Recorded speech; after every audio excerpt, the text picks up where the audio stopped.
Ce soir-là, j'ai compris qu'un simple dîner pouvait briser toute une vie. Ils sont arrivés à table, comme s'ils venaient signer une sentence. Mon nom est Margot. J'ai 81 ans. Je suis veuve.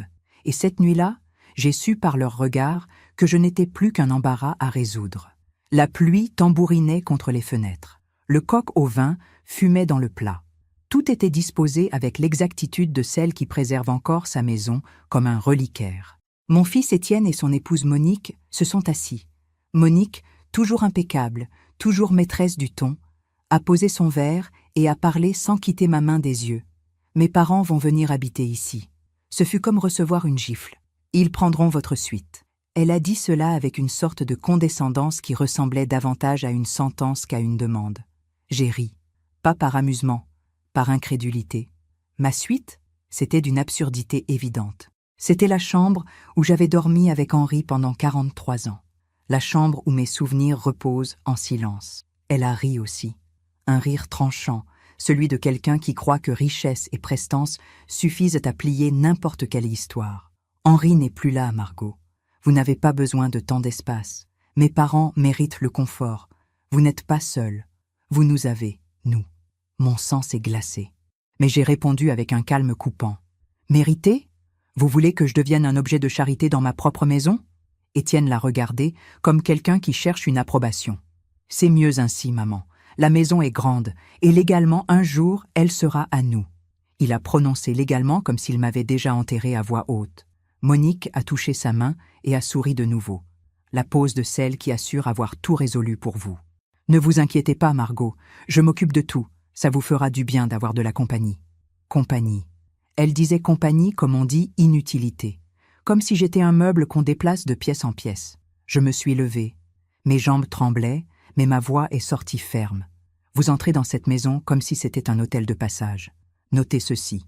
Personne ne m'enlèvera la place où j'ai dormi aux côtés de mon mari. Je suis montée dans ma chambre et j'ai fermé la porte à clé. Je me suis assise au bord du lit et la vue de nos photographies m'a transpercée comme une lame. La vieille clé en cuivre était posée sur la table de chevet. La clé qu'Henri m'avait offerte le jour où nous avions quitté notre petit appartement pour acheter toute une vie. J'ai pris la clé. Froide, lourde, vraie. Et tandis que la pluie lavait le ciel de cette nuit, j'ai compris quelque chose d'aussi clair que du cristal. Ils avaient confondu politesse et pouvoir. Et moi, j'avais encore la clé. S'ils pensaient m'humilier avec de belles paroles et des plans familiaux, ils se trompaient. J'allais commencer à écrire les règles du jeu. Et elles seraient sans pitié. Le lendemain matin, je suis descendue pour le petit déjeuner. Étienne et Monique étaient déjà partis. Ils m'avaient laissé un mot sur la table de la cuisine. « Maman, merci de comprendre. Papa et maman Leclerc arrivent samedi à 14h. Monique passera vendredi pour t'aider à déménager tes affaires. Bisous. Déménager mes affaires. Comme si j'étais une locataire. J'ai plié le papier. Lentement. Posément. Puis, j'ai pris mon téléphone. J'ai composé le numéro de Maître Beaumont, l'avocat d'Henri, celui qui avait réglé la succession, celui qui connaissait chaque virgule de nos contrats. « Maître, c'est Margot Delacroix. J'ai besoin de vous voir. Aujourd'hui, si possible, c'est urgent. » Sa voix a été immédiate. « Bien sûr, Madame Delacroix. 14h à mon cabinet ?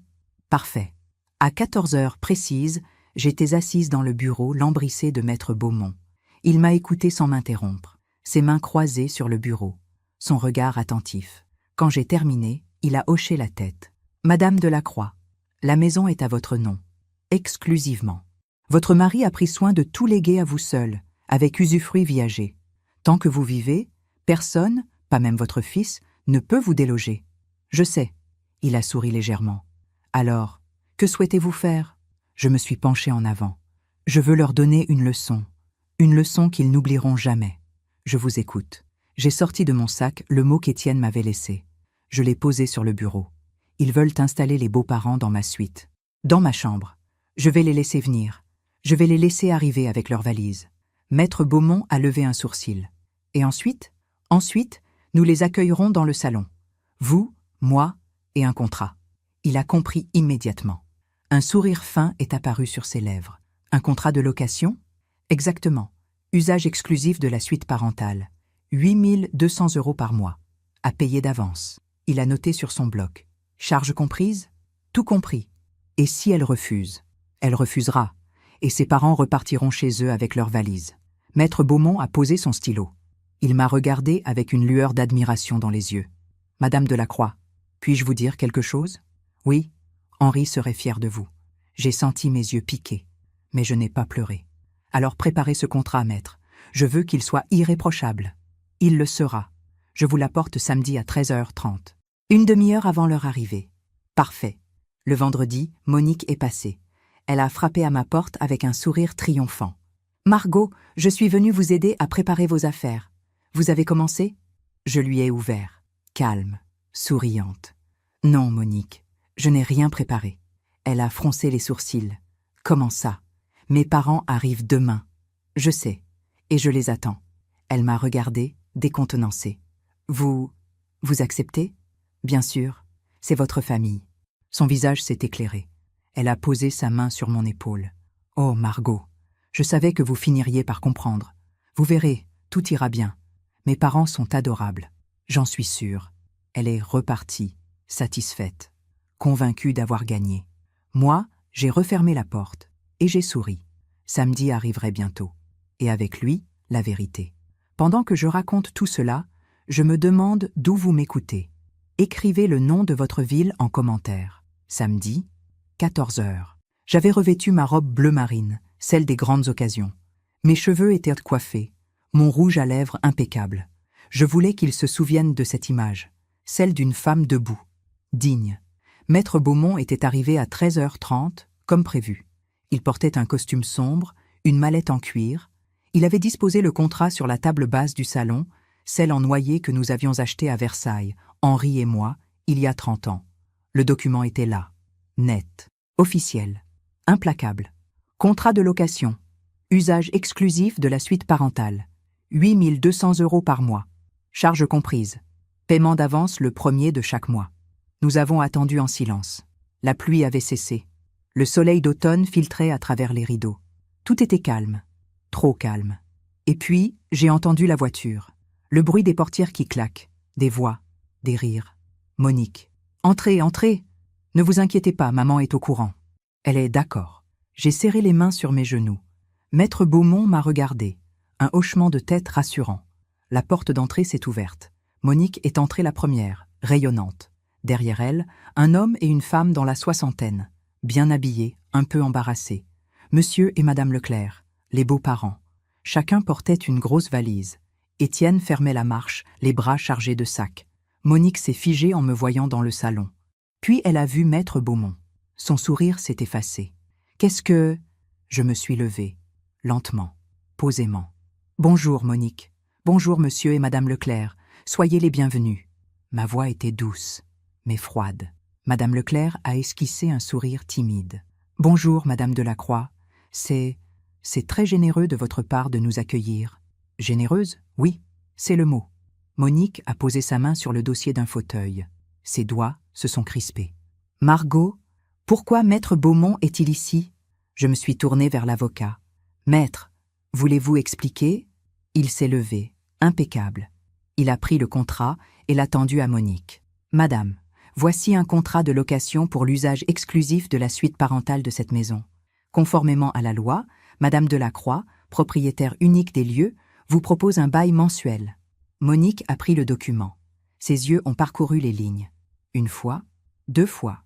Puis elle a levé la tête, le visage blême. « 8 200 € ? Par mois ? » « Exactement. Vous êtes folle. » Maître Beaumont a haussé un sourcil. « Je vous demande pardon ?» Monique a jeté le contrat sur la table. « C'est du vol, de l'extorsion. Vous ne pouvez pas faire ça. » « Au contraire, madame. Madame Delacroix est chez elle. Elle peut louer ses pièces au tarif qu'elle souhaite. La suite parentale fait 80 mètres carrés, avec salle de bain attenante, dressing et balcon donnant sur le jardin. Dans ce quartier de Paris, c'est un tarif tout à fait raisonnable. » Étienne est intervenu, blême. « Maman, tu ne peux pas nous faire ça. » Je me suis tournée vers lui. « Mon fils, mon unique enfant. Te faire quoi, Étienne ? C'est indigne. » « Indigne ? » Ma voix est montée d'un cran. « Vous vouliez me chasser de ma propre chambre. Vous vouliez me reléguer dans un débarras. Vous avez décidé sans me consulter. Vous m'avez traité comme un meuble. Et c'est moi qui suis indigne? Le silence est tombé comme une pierre. Monsieur Leclerc a toussé, mal à l'aise. Monique, je crois qu'on devrait… Taisez-vous, papa. Elle a fixé Maître Beaumont, puis moi. Vous ne pouvez pas exiger ça. Légalement, cette maison reviendra à Étienne. Maître Beaumont a souri. Un sourire glacial. Après le décès de Madame Delacroix, oui. Mais tant qu'elle est en vie, et elle a l'air en excellente santé, cette maison lui appartient. Exclusivement, avec usufruit viager. Votre mari n'a aucun droit sur cette propriété. Monique a serré les poings. C'est du chantage. Non, madame, c'est du droit. J'ai croisé les bras. Vous avez deux options, Monique. Soit vous acceptez le contrat et payez 8 200 € par mois, payable d'avance. Soit vos parents repartent avec leurs valises. Elle a ouvert la bouche, l'a refermée, puis elle s'est tournée vers Étienne. Dis quelque chose. Mais Étienne regardait ses chaussures. Lâche. Comme toujours, Madame Leclerc a posé une main sur l'épaule de sa fille. Monique, ma chérie, on ne va pas payer ça. C'est trop. Et puis, on ne veut pas créer de problème. Mais maman? Non, rentrons. On trouvera une autre solution. Monsieur Leclerc a pris les valises. Il m'a regardé. Pas de colère, juste de la tristesse. Pardon pour le dérangement, madame. Je n'ai pas répondu. Monique tremblait. De rage, d'humiliation. Vous êtes une vieille femme cruelle. Non, Monique. Je suis une vieille femme qui sait encore défendre ce qui lui appartient. Elle a tourné les talons. Ses parents l'ont suivie. Étienne est resté un instant, figé. Maman, sors de chez moi, Étienne. Il a pâli. Tu es sérieuse? Très sérieuse. Il est parti sans un mot. La porte a claqué. Je suis restée immobile. Mes mains tremblaient. Maître Beaumont a posé une main sur mon épaule. Madame Delacroix, vous avez été magnifique. J'ai hoché la tête. Mais je ne me sentais pas magnifique. Je me sentais seule. J'ai regardé le salon vide. Les valises étaient parties. Les voix s'étaient tues. Et soudain, j'ai réalisé quelque chose. J'avais gagné la bataille. Mais j'avais peut-être perdu mon fils. Je me demande encore si j'ai fait le bon choix. Et vous? Qu'auriez-vous fait à ma place? 3 jours ont passé. 3 jours sans un appel, sans un message, sans un mot. Le silence de cette maison est devenu assourdissant. Je me réveille chaque matin dans ma suite, et je regarde le plafond, les moulures que j'ai repeintes avec Henri, la lumière qui filtre à travers les rideaux de lin. Tout est à sa place. Mais quelque chose manque, mon fils. Lundi matin, je suis descendue prendre mon café. La cuisine était exactement comme je l'avais laissée. Propre, ordonnée, vide. J'ai ouvert le placard pour prendre ma tasse, celle avec les petites fleurs bleues qu'Étienne m'avait offerte pour mon 60e anniversaire. Pour la meilleure maman du monde, disait l'inscription. J'ai posé la tasse sur le comptoir. Mes mains tremblaient. Est-ce que j'étais encore la meilleure maman du monde? Je me suis assise à la table de la cuisine, celle où Étienne faisait ses devoirs quand il avait 10 ans, celle où il revenait après l'école, les joues rouges, les cheveux ébouriffés. Maman, j'ai eu 16 sur 20 en maths. Il courait vers moi. Je l'embrassais. Henri ébouriffait ses cheveux. Bravo, champion. Nous étions heureux. Si heureux. Qu'est-ce qui s'est passé? Quand est-ce que mon petit garçon s'est transformé en cet homme qui me regarde en silence pendant que sa femme me déchire? J'ai pris mon téléphone. J'ai regardé le dernier message d'Étienne. Maman, merci de comprendre. Papa et maman Leclerc arrivent au samedi à 14 h. Comprendre. Il avait utilisé ce mot. Comprendre. Comme si comprendre signifiait se laisser piétiner. J'ai failli l'appeler. Mes doigts ont effleuré son nom dans le répertoire. Mais je me suis arrêtée. Non, c'est à lui de m'appeler. C'est à lui de s'excuser. J'ai posé le téléphone. L'après-midi, je suis montée dans ma chambre. J'ai ouvert le tiroir de ma commode, celui du bas où je garde les vieilles photos. Il y en avait des dizaines. Des centaines peut-être. Étienne bébé. Étienne à 5 ans. Étienne le jour de son baccalauréat. Et puis, celle-ci. Étienne le jour de son mariage. Il souriait. Monique à son bras, radieuse dans sa robe blanche. Moi à côté d'eux, en tailleur rose poudré. Henri, élégant dans son costume. Nous avions l'air d'une famille parfaite. Mais déjà, ce jour-là, j'avais senti quelque chose. Le regard de Monique quand elle avait visité la maison. Un jour, tout ceci sera à nous, avait-elle murmuré à Étienne. Elle croyait que je n'avais pas entendu. Mais j'avais entendu. J'ai rangé les photos. J'ai fermé le tiroir. Et puis j'ai vu la clé en cuivre sur ma table de chevet. Cette vieille clé que j'avais serrée dans ma main samedi soir. Je l'ai prise. Elle était froide, lourde. Je me suis souvenu du jour où Henri me l'avait donnée. Nous venions d'emménager. La maison sentait encore la peinture fraîche. Les cartons s'empilaient dans le salon. Henri m'avait prise par la main et m'avait emmenée dans la chambre. Notre chambre. Regarde, Margot. Il avait ouvert la fenêtre. La lumière inondait la pièce. C'est notre refuge, notre royaume. Personne ne pourra jamais nous le prendre. Il m'avait tendu la clé. Cette clé, c'est la promesse que tu es chez toi, toujours. J'avais pleuré, de joie, de gratitude. Henri m'avait embrassé. Nous allons être heureux ici, ma chérie. Et nous l'avions été, pendant 43 ans, jusqu'à ce que le cancer l'emporte, un matin de février, dans cette même chambre. Je l'avais tenu dans mes bras. J'avais senti son dernier souffle contre ma joue. Je t'aime, Margot. Je t'aime, Henri. J'ai serré la clé contre mon cœur, et j'ai pleuré. Pas de rage, pas de colère, de tristesse, parce que j'avais défendu ma maison. Mais j'avais perdu mon fils. Le téléphone a sonné. Mon cœur a bondi. Étienne. J'ai décroché, la main tremblante. Allô? Mais ce n'était pas sa voix. C'était celle de Monique, froide, tranchante. Margot, j'espère que vous êtes fière de vous. J'ai serré le téléphone. Monique, Étienne est effondré. Il ne dort plus. Il ne mange plus. Vous êtes en train de le détruire. Mon sang s'est glacé. Vous avez choisi votre orgueil plutôt que votre fils. J'espère que cette chambre en vaut la peine, parce que vous allez finir seul dedans. Elle a raccroché. Je suis restée immobile, le téléphone dans la main. Les mots de Monique résonnaient dans ma tête comme une malédiction. Vous allez finir seul dedans. Et si elle avait raison? Et si, en défendant ma dignité, j'avais tout perdu? J'ai regardé autour de moi, les murs magnifiques, les meubles précieux, les souvenirs partout. Tout était intact, mais je me sentais vide. J'ai ouvert le tiroir de ma table de nuit. J'en ai sorti une vieille enveloppe. À l'intérieur, une lettre. Celle qu'Henri m'avait écrite juste avant de mourir. Ma chérie, si tu lis ceci, c'est que je ne suis plus là. Je veux que tu saches une chose. Tu es la femme la plus forte que je connaisse. Ne laisse personne te faire croire le contraire. Défends ce qui t'appartient. Défends ta dignité. Même si ça fait mal. Même si tu es seul. Parce que la solitude dans la dignité vaut mieux que la compagnie dans l'humiliation. Je t'aime pour toujours. Henri. J'ai replié la lettre. Mes larmes ont coulé. Mais cette fois, ce n'étaient pas des larmes de faiblesse. C'étaient des larmes de certitude. Henri avait raison. J'avais fait ce qu'il fallait. Et si Étienne ne pouvait pas le comprendre, alors c'était lui qui avait perdu quelque chose. Pas moi. J'ai remis la clé en cuivre sur la table de nuit. Et j'ai dormi cette nuit-là, paisible, dans ma chambre. Ma chambre. Jeudi. Une semaine après le départ de Monique et ses parents. J'étais dans le jardin, occupée à tailler mes rosiers. Les mains dans la terre, le soleil d'automne sur le visage. C'était l'une des rares choses qui m'apaisaient encore. Henri adorait ses rosiers. Il les avait plantés lui-même, année après année, jusqu'à ce que le jardin ressemble à un tableau. Un jour, Margot, ce jardin sera notre mémoire, disait-il. Il avait raison. J'ai entendu la sonnette. Je me suis relevée, les genoux raides, les mains pleines de terre. J'ai retiré mes gants et je suis allée ouvrir. Devant moi se tenait une femme d'une 50aine d'années, élégante, le visage fatigué mais bienveillant. Madame Delacroix?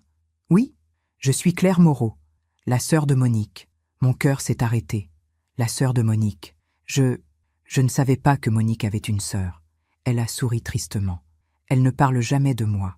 Nous ne nous parlons plus depuis des années. J'ai hésité. Puis j'ai ouvert la porte plus grand. Entrez, s'il vous plaît. Nous nous sommes assises dans le salon. J'ai préparé du thé. Claire regardait la pièce avec une sorte de mélancolie. C'est une belle maison, a-t-elle dit doucement. Merci. Elle a pris une gorgée de thé. Puis elle m'a regardé droit dans les yeux. Madame Delacroix, je sais ce qui s'est passé samedi dernier. Comment? Ma mère m'a appelée. Elle était bouleversée. Elle m'a tout raconté. J'ai baissé les yeux. Je suis désolée si... Non. Sa voix était ferme. Ne vous excusez pas. Vous avez eu raison. Je l'ai regardée, surprise. Claire a posé sa tasse. Madame Delacroix, je suis venue vous prévenir. Il faut que vous sachiez quelque chose sur ma sœur. Mon cœur s'est mis à battre plus fort. Quoi? Elle a pris une profonde inspiration. Monique a toujours été calculatrice. Depuis toute petite. Elle sait exactement comment manipuler les gens pour obtenir ce qu'elle veut. Je me suis penchée en avant. Que voulez-vous dire? Quand elle a épousé votre fils, elle n'a pas épousé Étienne. Elle a épousé votre patrimoine. Les mots sont tombés comme des pierres. Elle m'a dit, le jour du mariage, devant témoins, dans 20 ans, tout ça sera à moi. Elle parlait de votre maison, de votre argent, de tout. Mon sang s'est glacé. Claire a sorti une enveloppe de son sac. J'ai trouvé ça chez mes parents. Monique l'avait laissé traîner. Elle m'a tendu l'enveloppe. À l'intérieur, plusieurs feuilles imprimées. Des recherches sur Internet.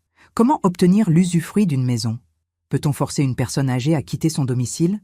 Droit des héritiers sur un bien immobilier. J'ai senti mes mains trembler. Claire a continué, la voix brisée. Elle avait tout planifié, Madame Delacroix. Installer mes parents chez vous, c'était la première étape. Ensuite, elle voulait vous faire signer une procuration pour vous faciliter la vie. Puis, progressivement, vous isoler. Vous convaincre de partir en maison de retraite. Mon Dieu!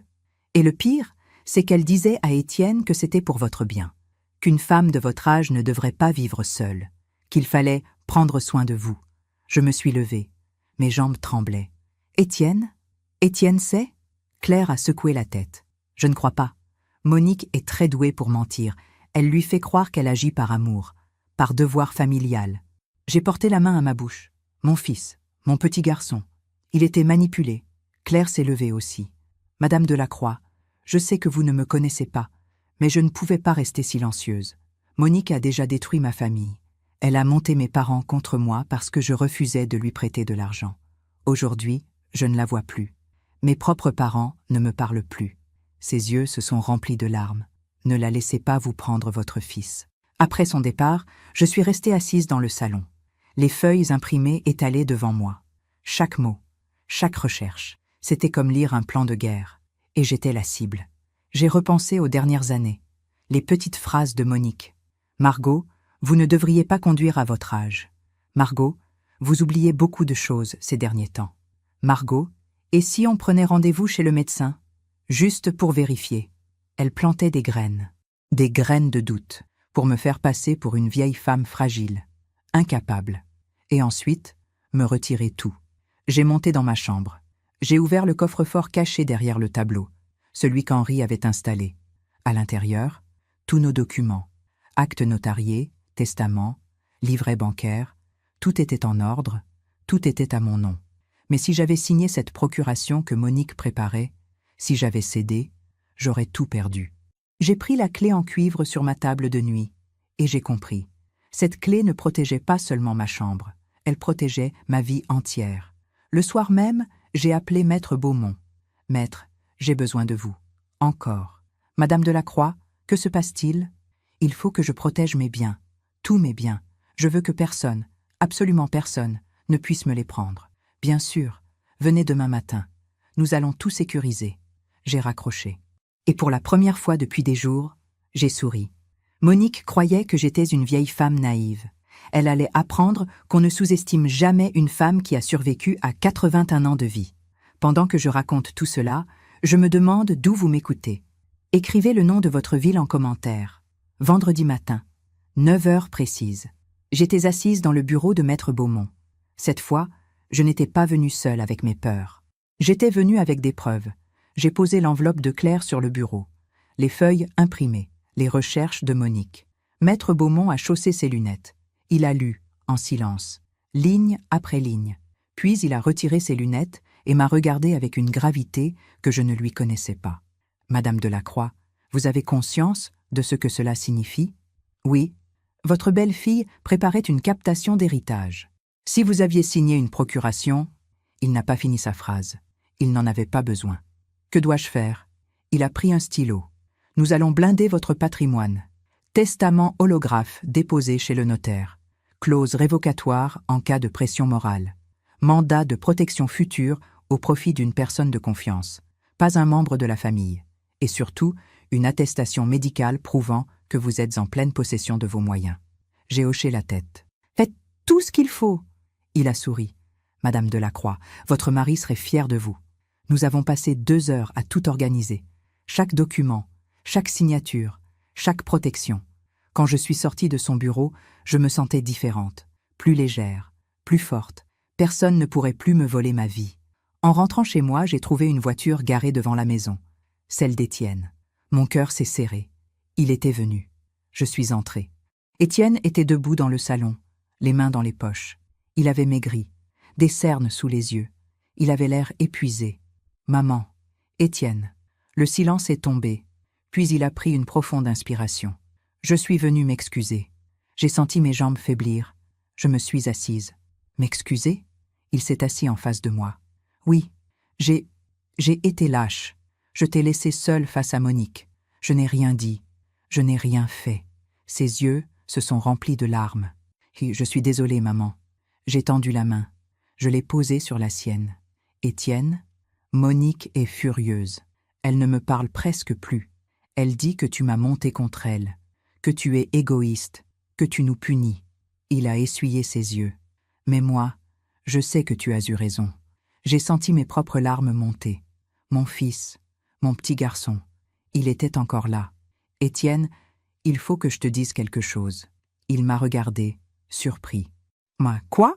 J'ai sorti l'enveloppe de mon sac. Je la lui ai tendue. Claire, la sœur de Monique, est venue me voir. Claire? Je ne savais même pas qu'elle existait. Monique ne parle jamais d'elle. Lis ça. Il a ouvert l'enveloppe. Il a lu. Et j'ai vu son visage changer. La surprise, l'incrédulité, la colère. C'est impossible. C'est pourtant vrai. Monique, elle a fait des recherches pour te faire partir? Sa voix tremblait. Oui. Il a relu les feuilles, encore, comme s'il cherchait une erreur, une explication. Mais il n'y en avait pas. Mon Dieu. Il s'est levé. Il a marché jusqu'à la fenêtre. Il est resté là, immobile, le dos tourné. Étienne, j'ai été aveugle. Sa voix était brisée. J'ai épousé une femme que je ne connais pas. Il s'est retourné. Les larmes coulaient sur son visage. Maman, pardon. Pardon de ne pas t'avoir cru. Pardon de ne pas t'avoir défendu. Je me suis levée. Je l'ai pris dans mes bras. Mon fils, mon enfant. C'est fini, mon chéri. C'est fini. Nous sommes restés là, enlacés, comme quand il était petit et qu'il avait peur de l'orage. Il est reparti 1 heure plus tard, plus calme, mais différent. Je vais parler à Monique. Je vais lui demander des explications. Sois prudent. Ne t'inquiète pas. Il m'a embrassé sur le front. Je t'aime, maman. Je t'aime aussi, mon chéri. Le soir même, mon téléphone a sonné. Numéro inconnu. J'ai hésité. Puis, j'ai décroché. Allô? Madame Delacroix. La voix de Monique. Glaciale, menaçante. Vous avez osé montrer ces papiers à mon mari. Ce sont vos papiers, Monique. Vos recherches. Claire n'avait aucun droit de fouiller chez mes parents. Elle a eu raison de le faire. Un silence, lourd, dangereux. Puis, Monique a repris, la voix encore plus basse. Vous venez de faire une grave erreur, Margot. C'est vous qui avez fait une erreur. En me sous-estimant. Elle a ri. Un rire froid, cruel. Vous croyez avoir gagné? Vous croyez qu'Étienne va me quitter? Je ne crois rien. Je sais juste que la vérité finit toujours par sortir. La vérité? Sa voix est devenue un murmure venimeux. Vous voulez la vérité, Margot? La vérité, c'est que vous êtes une vieille femme seule. Sans moi, Étienne ne serait jamais venu vous voir. Sans moi, il vous aurait oublié. C'est moi qui lui rappelais de vous appeler. C'est moi qui organisais les dîners. Mon sang s'est glacé. Vous mentez. Vraiment? Demandez-lui. Demandez-lui combien de fois il a pensé à vous ces 3 dernières années sans que je le lui rappelle. Elle a marqué une pause. Vous m'avez humiliée devant mes parents. Vous m'avez enlevé mon mari. Mais croyez-moi, Madame Delacroix, je vais vous le faire payer. Elle a raccroché. Je suis restée immobile, le téléphone dans la main. Les mots de Monique résonnaient dans ma tête. Sans moi, il vous aurait oublié. Et si c'était vrai? Et si Étienne n'était venu me voir que parce que Monique l'y obligeait? Non. J'ai secoué la tête. Non. Je refuse de croire ça. Mon fils m'aime. Il m'a toujours aimé. Monique essayait de planter des graines de doute. Encore. Toujours. J'ai monté dans ma chambre. J'ai pris la clé en cuivre. Et j'ai compris quelque chose. Cette clé ne protégeait pas seulement ma maison. Elle protégeait la vérité. Et la vérité, c'était que j'avais le droit d'exister, d'être respectée d'être aimé, avec ou sans Monique, avec ou sans personne. Je me demande encore si j'ai fait le bon choix. Et vous? Qu'auriez-vous fait à ma place? Dimanche, 2 jours après l'appel de Monique. J'étais dans le jardin, arrosant mes rosiers, quand j'ai entendu la porte du jardin s'ouvrir. Étienne. Il marchait vite, le visage fermé, une enveloppe à la main. Maman. Sa voix était différente, dure, cassée. Étienne? Qu'est-ce qui se passe? Il s'est arrêté devant moi. Ses yeux étaient rouges. Il avait pleuré. J'ai fouillé, dans l'ordinateur de Monique, dans ses emails, dans ses dossiers. Il m'a tendu l'enveloppe. Tu avais raison, surtout. Nous nous sommes assis sur le banc en pierre, celui qu'Henri avait installé sous le vieux chêne, l'arbre où Étienne grimpait quand il avait 7 ans. J'ai ouvert l'enveloppe. À l'intérieur, des impressions d'emails, des dizaines. J'ai commencé à lire. Premier email. Monique a une amie. Mars 2023. Chérie, tu ne devineras jamais. La vieille va bientôt crever et on aura enfin cette baraque. Étienne ne comprend rien à l'immobilier, mais moi si. 8 millions d'euros minimum. On va être riche. Mon cœur s'est serré. Deuxième email. Monique à sa mère. Juin 2023. Maman, je sais que c'est dur pour toi et papa dans votre appartement. Mais tiens encore un peu. Dès que la belle-mère sera partie, maison de retraite ou autre, vous pourrez venir. J'ai un plan. Elle signera ce que je veux. Elle est vieille. Elle oubliera. Troisième email. Monique à un notaire, septembre 2024. Maître, ma belle-mère a 81 ans. Elle commence à perdre la tête. Ce n'est pas vrai, mais on peut le faire croire. Quelles sont les démarches pour obtenir une tutelle? Mon mari est son seul héritier. Quatrième email. Monique a la même amie. Octobre 2024, 2 jours avant le dîner. On passe à l'action samedi. Je lui annonce que mes parents s'installent chez elle. Elle va accepter. Elle est trop polie pour refuser. Une fois qu'ils seront là, on commencera à l'isoler. Progressivement. Étienne ne verra rien. Il est tellement naïf. Dans 6 mois, elle sera en EHPAD et la maison sera à nous. J'ai laissé tomber les feuilles. Mes mains tremblaient. Étienne pleurait à côté de moi. Elle a tout planifié. Pendant des mois, des années peut-être. Il a pris sa tête entre ses mains. J'ai vécu avec un monstre. Je l'ai pris dans mes bras. Ce n'est pas ta faute. Si, j'aurais dû voir. J'aurais dû... Non. Elle était douée, très douée. Il a relevé la tête. Maman, il y a autre chose. Quoi? Il a sorti son téléphone. Il a ouvert un enregistrement audio. Hier soir, elle a reçu un appel. De son avocat. J'ai enregistré la conversation sans qu'elle s'en rende compte. Il a appuyé sur lecture. La voix de Monique. Claire, précise. Maître, le plan A n'a pas marché. La vieille est plus coriace que prévu. Il faut passer au plan B. Qu'appelez-vous plan B? On attaque sa santé mentale. On trouve des témoins qui diront qu'elle perd la mémoire, qu'elle est dangereuse pour elle-même. On demande une expertise psychiatrique. C'est risqué. Je m'en fiche. Cette maison me revient. J'ai passé 5 ans à supporter cette famille. Je ne vais pas partir les mains vides. Et votre mari? Étienne?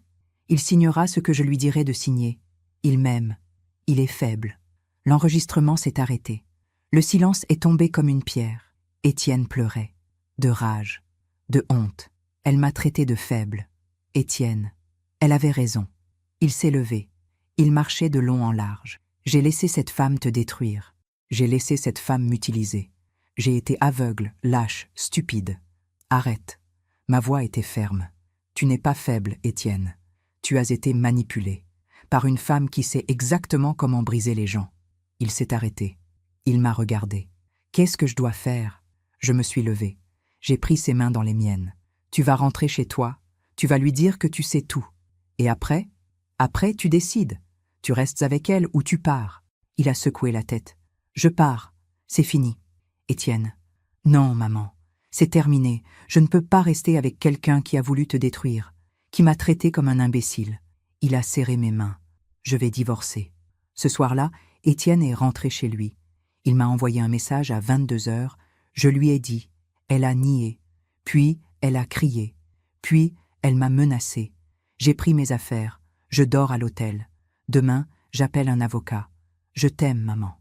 Je me suis assise dans mon salon. Les emails étalés devant moi. Chaque mot, chaque phrase.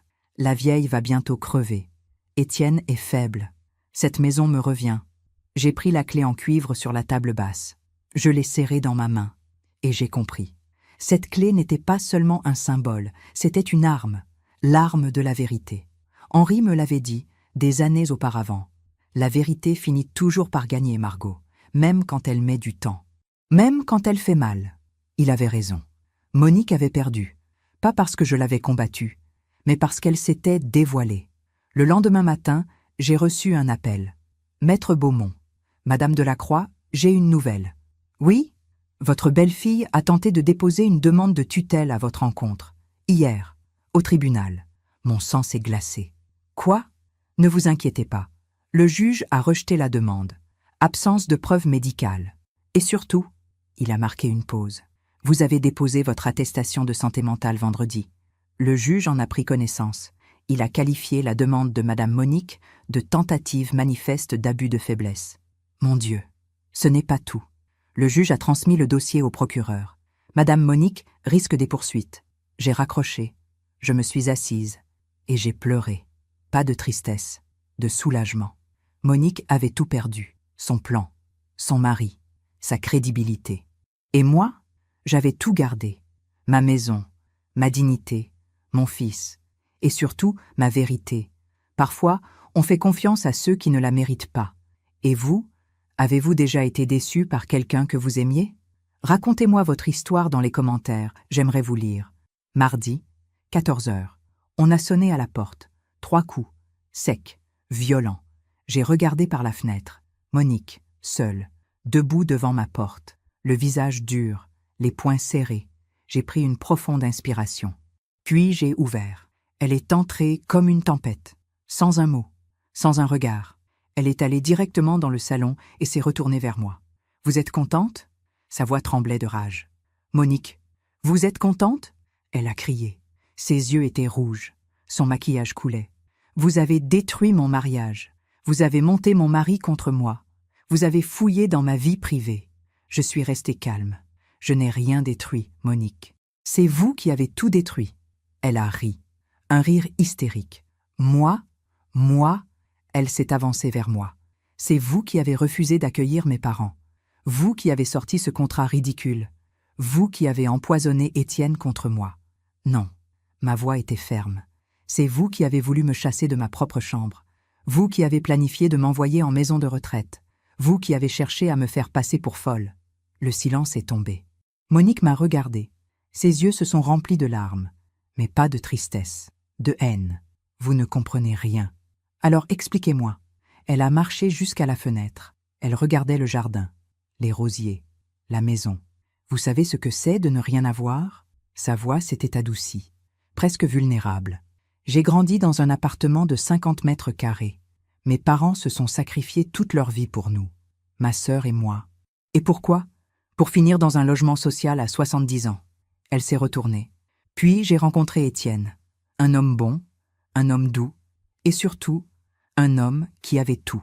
Vous ne l'avez jamais aimé? Si. Elle a souri tristement. Au début, je l'ai aimé, vraiment. Mais ensuite, elle a regardé autour d'elle. J'ai vu cette maison, cette vie, tout ce que je n'avais jamais eu. Et j'ai compris que je pouvais l'avoir, que je méritais de l'avoir. Vous ne méritez rien qui ne vous appartient pas.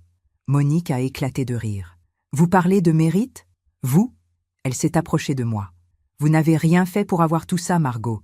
Vous avez épousé un homme riche. C'est tout. Vous avez eu de la chance. Henri n'était pas riche quand je l'ai épousé. Nous avons construit cette vie ensemble. Pendant 43 ans. 43 ans. Elle a secoué la tête. Vous savez combien de temps j'ai supporté votre famille? 5 ans.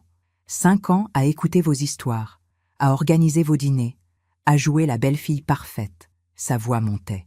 5 ans à attendre que vous mouriez. Les mots sont tombés comme des pierres. Le silence était assourdissant. Monique a continué, les larmes coulant sur son visage. Et vous ne vouliez pas mourir. Vous restiez là, dans cette maison immense, toute seule, gâchant tout cet espace, tout cet argent. Donc, vous avez décidé de m'accélérer. Elle n'a pas répondu. Vous avez décidé de me briser, de me faire passer pour folle, de me voler ma vie. Je ne voulais pas vous voler votre vie. Elle criait maintenant. Je voulais juste avoir ma chance, ma part. Votre part de quoi? De ma maison? De mon héritage? Oui! Elle tremblait. Oui, parce que vous avez tout eu. Vous avez eu l'amour, le confort, la sécurité. Et moi, qu'est-ce que j'ai eu? Un mari gentil, mais faible, une belle-mère qui me regarde de haut, et la promesse que, un jour, tout ça sera à moi. Elle a essuyé ses larmes. Sauf que, un jour, c'est trop long. J'en avais assez d'attendre. Je me suis assise. Pour la première fois, j'ai vu Monique. Pas le monstre, pas la manipulatrice, mais une femme brisée, jalouse, désespérée. Monique, ne me faites pas la morale. Je ne vous fais pas la morale. Ma voix était douce. Je vous plains. Elle a levé la tête, choquée. Vous me plaignez? Oui, parce que vous avez passé 5 ans de votre vie à convoiter quelque chose qui ne vous appartenait pas. 5 ans à détruire votre propre bonheur. Monique a secoué la tête. Mon bonheur? Quel bonheur? Étienne? Elle a ri amèrement. Étienne est un enfant. Il obéit, il suit, il ne décide jamais rien. Pourtant, il a décidé de vous quitter. Le silence est revenu. Monique m'a regardé, les yeux vides. Oui, il m'a quitté. Sa voix était brisée. Il a pris ses affaires, il est parti. Il ne répond plus au téléphone. Son avocat m'a envoyé une demande de divorce hier. Elle s'est effondrée sur le canapé. J'ai tout perdu. Je me suis levée. Je suis allée m'asseoir à côté d'elle. Vous n'avez pas tout perdu, Monique. Vous avez perdu ce qui ne vous appartenait pas. Elle a levé les yeux vers moi. Je vous déteste. Je sais. Vous m'avez tout pris. Non, vous vous êtes tout pris vous-même. Monique s'est levée. Elle a marché vers la porte, puis elle s'est arrêtée. Vous savez ce qui est drôle? Quoi? Si vous m'aviez juste laissé installer mes parents, je serais peut-être devenue quelqu'un de bien. Elle a ouvert la porte. Mais maintenant, il est trop tard. Elle est partie. La porte s'est refermée. Je suis restée immobile. Les mots de Monique résonnaient dans ma tête. Si vous m'aviez juste laissé installer mes parents, était-ce vrai? Aurais-je pu éviter tout ça? Si j'avais accepté? Si j'avais cédé ma chambre? Si j'avais laissé Monique gagner?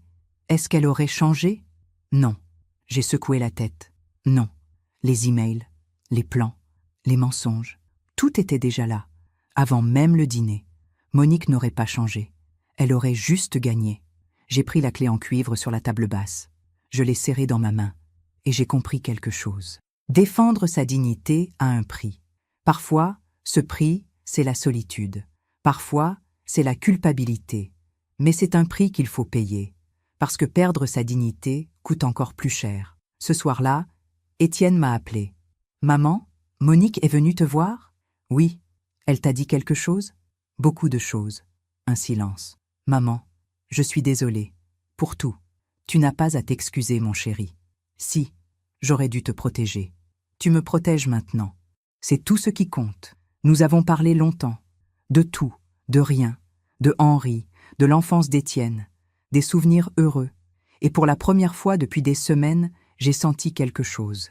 La paix. Monique avait tout perdu. Son mari, ses plans, sa réputation. Moi, j'avais tout gardé, mais j'avais aussi gagné quelque chose, mon fils. Et ça valait tous les combats du monde. Je me demande encore si j'ai fait le bon choix. Et vous? Qu'auriez-vous fait à ma place? 3 semaines n'ont passé. 3 semaines de silence, de calme, de paix. Étienne venait me voir tous les dimanches. Nous prenions le thé dans le jardin.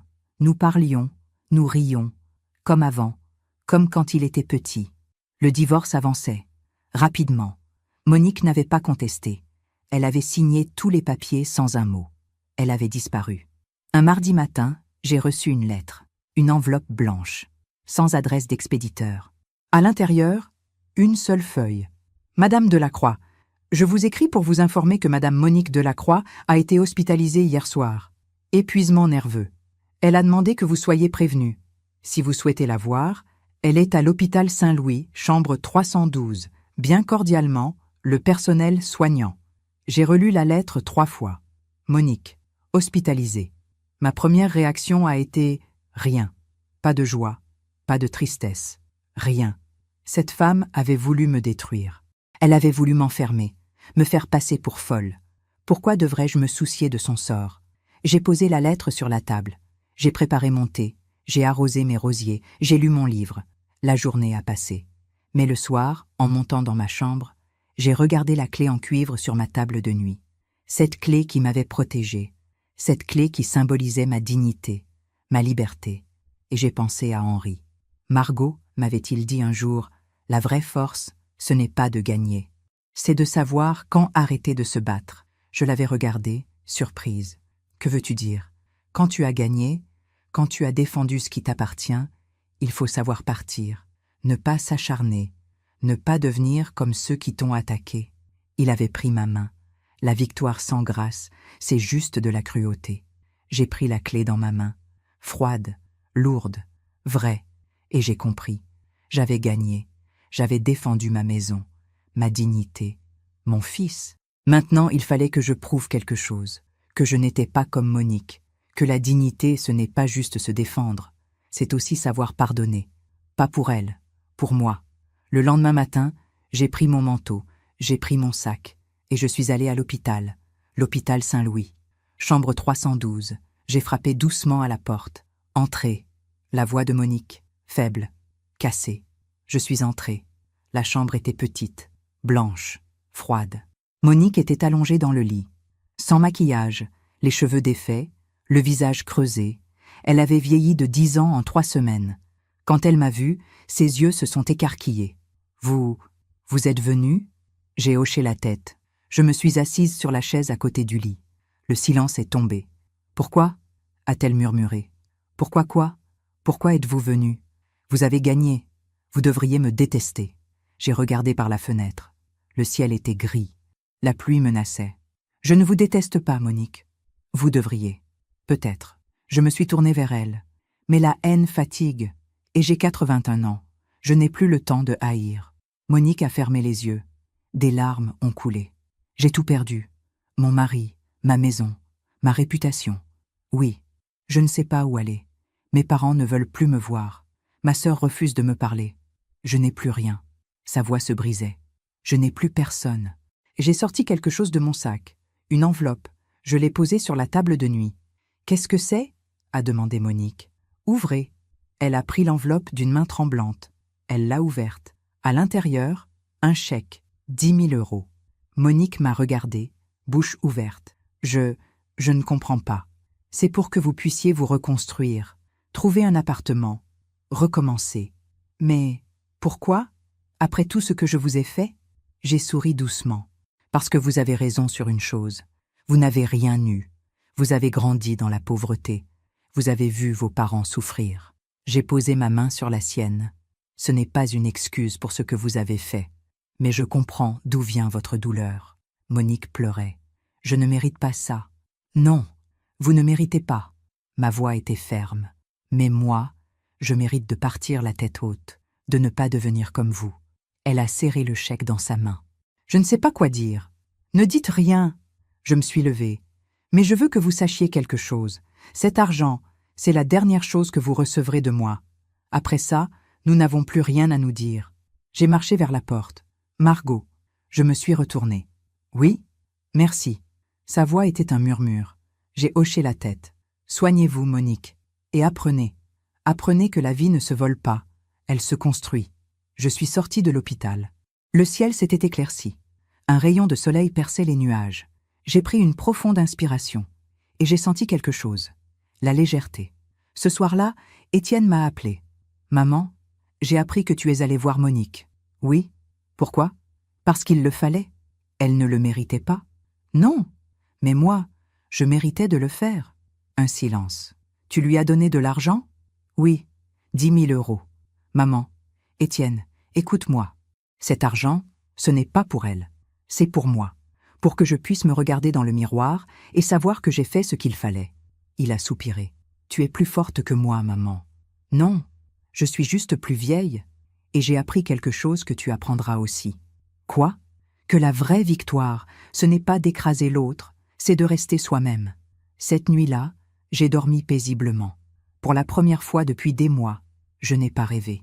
Je n'ai pas pensé à Monique, à la trahison, à la douleur. J'ai juste dormi. Et au réveil, j'ai regardé la clé en cuivre sur ma table de nuit. Cette clé qui m'avait tant appris. Elle ne symbolisait plus seulement ma maison. Elle symbolisait ma sagesse. Quelques jours plus tard, j'ai reçu une carte, de la part de Claire, la sœur de Monique. Madame Delacroix, Monique m'a appelé. Elle m'a parlé de votre geste. Je ne sais pas si elle changera. Mais grâce à vous, elle a une chance. Vous êtes une femme exceptionnelle. Avec toute ma gratitude, Claire. J'ai posé la carte sur la commode, à côté de la photo de Henri, et j'ai souri. Mon mari aurait été fier, parce que j'avais compris ce qu'il m'avait toujours dit. La force, ce n'est pas de gagner, c'est de savoir quand s'arrêter, et de partir avec grâce. Parfois, on fait confiance à ceux qui ne la méritent pas. Et vous, avez-vous déjà été déçu par quelqu'un que vous aimiez? Racontez-moi votre histoire dans les commentaires. J'aimerais vous lire. 2 ans ont passé. 2 années de paix, de sérénité, de bonheur tranquille. Étienne avait refait sa vie. Il avait rencontré une femme, Sophie, professeure de littérature, douce et sincère. Ils s'étaient installés ensemble. Pas dans ma maison, dans leur propre appartement. Maman m'avait-il dit, j'ai besoin de construire ma vie, pas d'hériter de la tienne.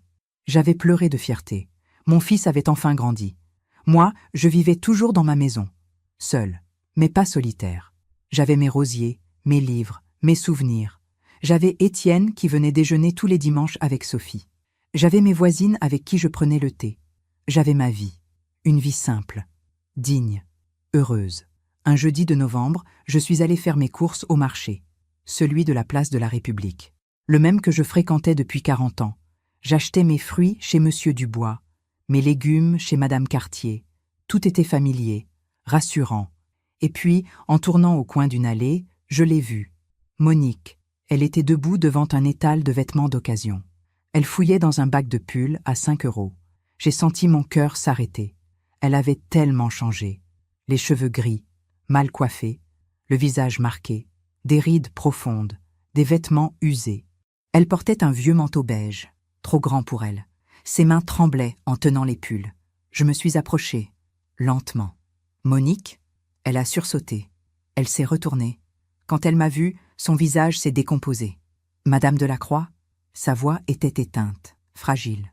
Nous sommes restés là, face à face, au milieu de la foule du marché. « Comment allez-vous » ai-je demandé doucement. Elle a baissé les yeux. « Je vais. Vous habitez dans le quartier ?»« Non. J'habite à Pantin. Un studio. 28 mètres carrés. » Elle a serré le pull dans ses mains. « Je travaille comme caissière dans un supermarché. Le soir, de 20h à 2h du matin. » Mon cœur s'est serré. « Et vos parents ?» Elle a secoué la tête. « Ils ne me parlent plus. Depuis le divorce, ils ont dit que j'avais tout gâché, que j'avais déshonoré la famille. » Des larmes sont montées dans ses yeux. Ma sœur non plus ne me parle plus. Personne ne me parle plus. Le silence est tombé. Autour de nous, le marché continuait. Les gens riaient, achetaient, vivaient. Mais Monique et moi, nous étions dans une bulle de vérité. « L'argent que vous m'aviez donné » a-t-elle murmuré. « Oui, il est parti en quelques mois. Loyer, nourriture, frais d'avocat, je n'ai rien pu économiser. » Elle a essuyé ses yeux. J'ai cherché du travail, mais personne ne voulait de moi. Pas de diplôme, pas d'expérience. 40 ans, divorcée. Sa voix se brisait.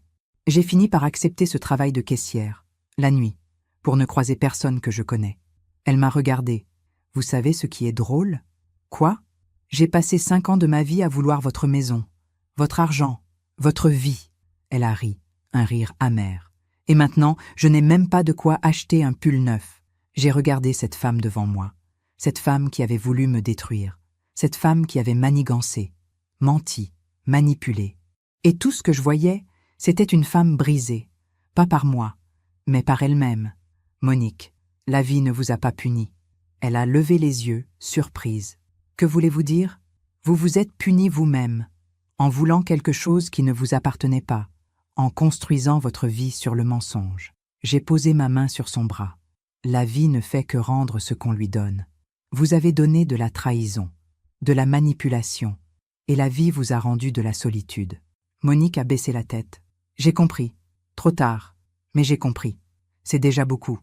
Est-ce qu'Étienne va bien ? Oui, il est heureux. Il a refait sa vie. Elle a hoché la tête. Je suis contente. Sa voix était sincère. Je ne méritais pas un homme comme lui. J'ai sorti mon portefeuille. J'ai pris 2 billets de 50 €. Je les lui ai tendus. Tenez, pour vous acheter un manteau chaud. L'hiver arrive. Elle a regardé les billets, puis moi. Je ne peux pas. Si, prenez-les. Elle a pris l'argent. Ses mains tremblaient. Pourquoi êtes-vous si bonne avec moi? Après tout ce que j'ai fait? J'ai souri. Parce que je ne veux pas que vous soyez mon fardeau. Même dans mes pensées. Elle a serré les billets contre elle. Merci. Prenez soin de vous, Monique. Vous aussi, Madame Delacroix. Je suis partie, sans me retourner. En rentrant chez moi, j'ai pensé à cette rencontre, à cette femme qui avait tout voulu, et qui n'avait plus rien. Ce soir-là, j'ai ouvert mon journal intime, celui que je tenais depuis des années. J'ai écrit « Aujourd'hui, j'ai croisé Monique au marché.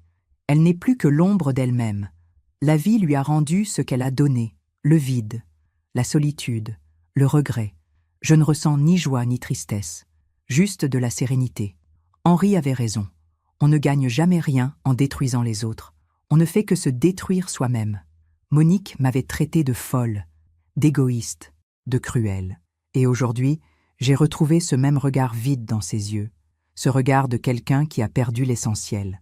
La vie finit toujours par rendre ce qu'on lui donne. J'ai refermé le journal. J'ai pris la clé en cuivre sur ma table de nuit. Et j'ai compris. Cette clé ne protégeait pas seulement ma maison, ni ma dignité, ni ma sagesse. Elle protégeait une vérité universelle. On récolte ce que l'on sème. Le lendemain, Étienne est venu déjeuner. Je lui ai raconté ma rencontre avec Monique. Il est resté silencieux un moment. Puis il a dit « Tu lui as donné de l'argent? Encore? » « Oui. » « Pourquoi? » « Parce que je le pouvais. » Il a souri. « Maman, tu es incroyable. » « Non.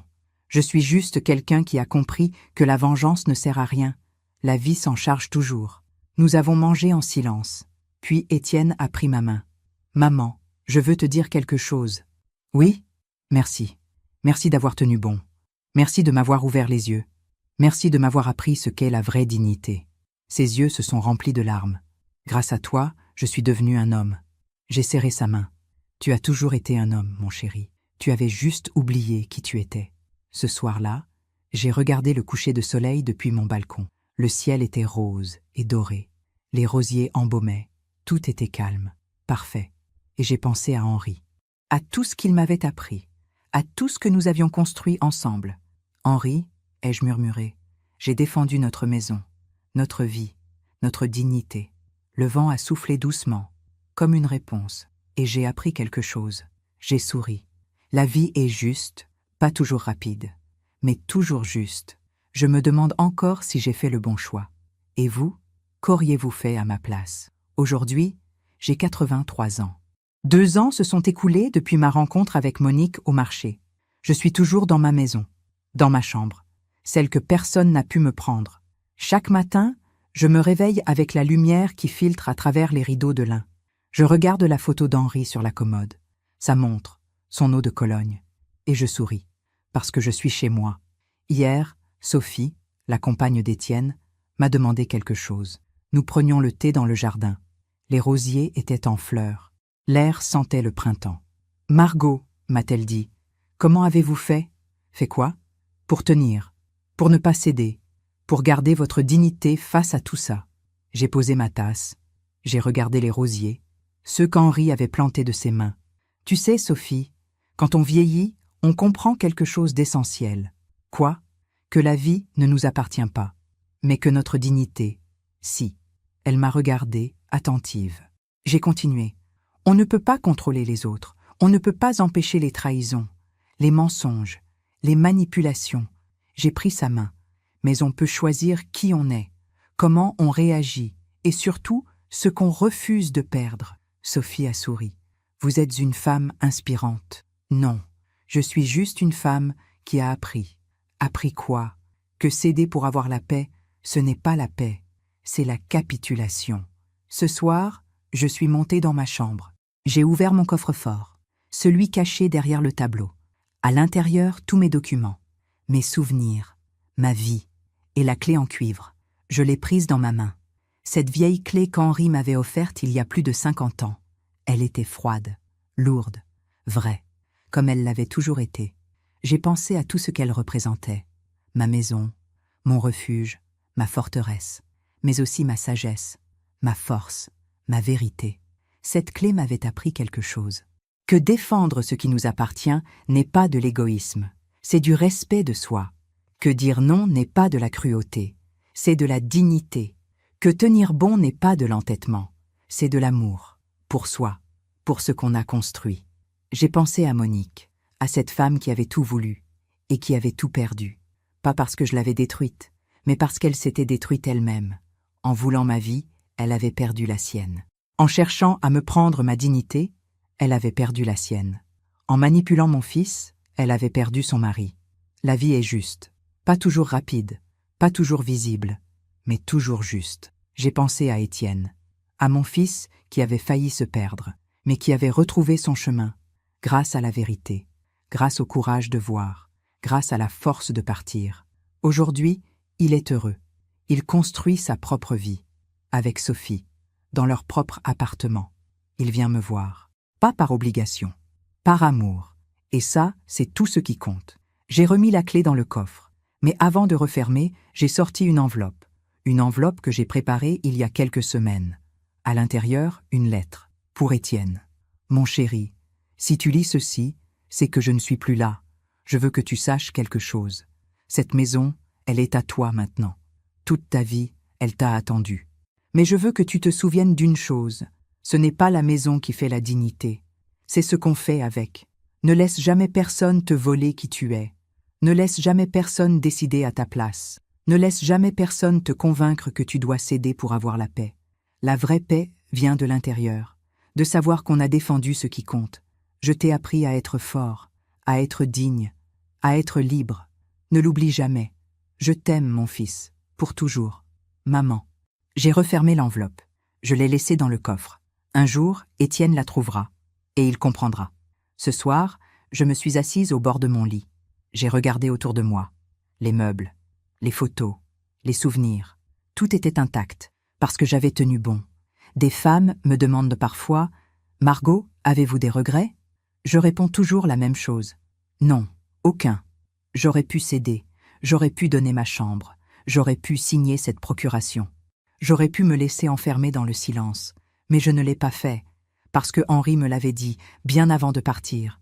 Défends-toi, Margot, toujours, même si ça fait mal, même si tu es seule, parce que toi, tu vaux la peine d'être défendue. Et il avait raison. Je valais la peine, comme toutes les femmes valent la peine. Alors ce soir, je vous dis ceci. Si quelqu'un essaie de vous voler votre dignité, résistez. Si quelqu'un essaie de vous convaincre que vous êtes trop vieille, trop faible, trop seule, résistez. Si quelqu'un essaie de vous faire croire que céder, c'est aimer, résistez. Parce que votre dignité n'est pas négociable. Votre vie n'est pas négociable. Votre droit d'exister, de respirer, d'occuper votre place n'est pas négociable. J'ai 83 ans. J'ai défendu ma maison. Mais surtout, j'ai défendu qui je suis. Et si mon histoire aide ne serait-ce qu'une femme à ouvrir les yeux, alors tout cela aura eu un sens. Ce soir, je vais dormir paisiblement, dans ma chambre, celle que personne n'a pu me prendre. Et demain, je me réveillerai avec le soleil. Je prendrai mon café, j'arroserai mes rosiers, et je vivrai. Parce que c'est ça, la vraie victoire. Non pas d'avoir gagné, mais d'être encore debout. Merci de m'avoir écouté jusqu'au bout.